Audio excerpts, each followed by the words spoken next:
অস্ত্র তারা তৈরি করছে, রামদার অর্ডার দেওয়া হয়েছে, এই বিষয়গুলো দোকানে দোকানে আমরা জানি গ্রামে যারা দা বটি বানায় এরকম বহু দোকানের থেকে আমরা খবর পেয়েছি 50টা রামদার অর্ডার আসছে, তারা রামদা বানাচ্ছে। কোনো দোকানে 100টা রামদা বানানোর অর্ডার আসছে। তো রামদা এখন কেন লাগবে? এবং আমরা খবর নিয়েছি রামদাগুলো কে বানাচ্ছে, রাজনৈতিক দলের লোকজন বানাচ্ছে। তো রামদা দিয়ে আপনি কী করবেন? রামদা তো আপনার কোনো রেগুলার গৃহস্থলী কোনো কাজে তো লাগে না, দা বটি না তো, কাস্তে না তো, কোদাল না। তো আপনার এটা দিয়ে আপনি কী করবেন?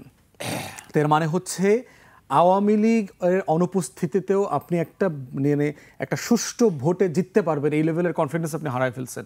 এবং যেটা হারানোর আমি কোনো যৌক্তিক কারণ দেখি না।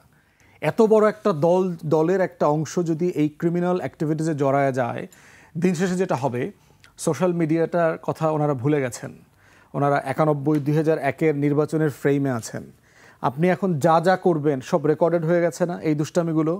অথচ এই যে ক্রিমিনাল কয়টা আছে, বদমাশগুলো, এরা এই দুষ্টামিগুলো 20 বছর আগে করছে, কিন্তু কেউ জানতো না, গোপনে হয়ে গেছে।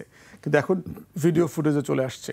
অতএব এই রামদা দিয়ে কেন্দ্র দখল করবেন, 2014-18 মার্কে নির্বাচন করবেন, প্রস্তুতি নেন, কোন দল নির্বাচনে যাবেন।